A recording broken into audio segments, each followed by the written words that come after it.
Vote আসে vote যায়, ভোটের সময় রাজনৈতিক দলের নেতাদের আনাগোনা বেড়ে যায়, অনেক প্রতিশ্রুতিও দেন, কিন্তু গ্রামের বেহাল রাস্তার উন্নতি আর হয় না। এমনই অভিযোগ গ্রামের বাসিন্দাদের। হুগলির সপ্তগ্রামের মহানাদ গ্রাম পঞ্চায়েতের রামনাথপুর থেকে রহিমপুর পর্যন্ত রাস্তাটির অবস্থা বেহাল। এ নিয়ে গ্রামবাসীর মধ্যে দারুণ ক্ষোভ।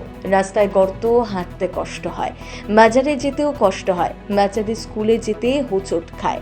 বর্ষায় অবস্থা যেন আরও করুন, জল কাদা ভেঙে দিনের কাজকর্ম সারতে হয়।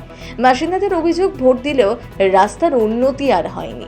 তার জন্য রুগীরা রাত্রিরে কিছু হলে নিয়ে যেতে পারে না। রাস্তাঘাটের জন্য এক হাঁটু করে জল দাঁড়িয়ে দেয়, মোটর সাইকেল যায় না, সাইকেল যায় না, হেঁটে হেঁটে কাপড় তুলে দোকান যেতে হয়। বুঝতেই তো পারছেন রাস্তার অবস্থা। আবার এই রাস্তাঘাটের জন্য তারা মানুষ মরেই যাবে। একটা ডেলিভারি পেশেন্টকে নিয়ে গেলে হেঁটে হেঁটে নিয়ে যেতে হয়।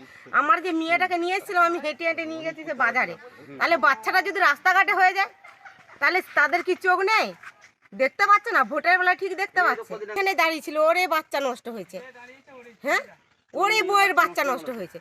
গ্রামের ভাঙাচোরা রাস্তা নিয়ে রাজনৈতিক তরজাও রয়েছে। বিজেপি নেতা স্বরাজ ঘোষের অভিযোগ, শাসক দল তৃণমূল উন্নয়নের কথা বলে এবং প্রতি বছর পথশ্রী প্রকল্পের অধীনে রাস্তা নির্মাণের আশ্বাস দেয়, কিন্তু এই রাস্তা দিয়ে পায়ে হেঁটে যাওয়াও কঠিন। ওখানে রাস্তার অবস্থা এমন, যেখানে আপনি একটা গাড়িতে দূরের কথা, সাইকেল নিয়েও যেতে পারবেন না।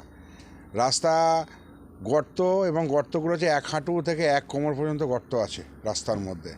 তো এখানে লোকাল পঞ্চায়েতে ওরা বারবার দরবার করেছে এলাকাবাসী, এবং বিডিওর কাছে গেছে।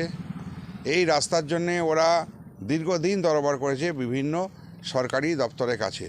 উন্নয়নের কাণ্ডারি যখন মমতা ব্যানার্জি, তো মমতা ব্যানার্জির আমলে এইরকম রাস্তার অবস্থা, যেখানে শিডিউল কাস্ট শিডিউল টাইপ লোকেরা বসবাস করেন, তাদের কাছে হাঁটার মতো রাস্তা নেই। যদি একটা রুগী, কেউ একটা অসুস্থ হয়ে পড়েন, সেখানে না অ্যাম্বুলেন্স ঢুকবে, না কোনো কিছু গাড়ি ঢুকবে।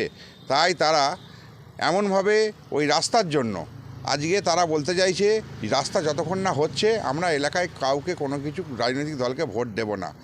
বিজেপির অভিযোগ উড়িয়ে দিয়ে তৃণমূল নেতা দেবব্রত দাসের দাবি, বিজেপির ওই রাস্তার অনুমোদন হয়ে গিয়েছে, শীঘ্রই রাস্তার কাজ শুরু হবে। রাস্তাটা হচ্ছে 23 নম্বর পিডব্লিউডি গোডাউন থেকে 39 নম্বর বাস রুট রামনাথপুর পর্যন্ত, যেটা আমরা ইতিমধ্যেই বিভিন্ন দপ্তরে জমা করেছি এবং রাস্তাটা স্যাংশন হয়ে গেছে। যেহেতু রাস্তাটা পিচের রাস্তা, তাই রাস্তাটা তৈরি হতে তো সময় লাগবে। ওখানে গার্ডওয়াল আছে, ওখানে বড় ফিলিং আছে, এটা করতে একটা সময় লাগবে। আর যেহেতু পিচের রাস্তা, খরচা অনেকটাই, তাই হয়তো কিছু সময় লাগছে, কিন্তু রাস্তাটা খুব তাড়াতাড়ি শুরু হবে। গ্রামের রাস্তাটি যে মেরামতের প্রয়োজন তা স্বীকার করে নিয়েছেন শাসক দলের নেতা।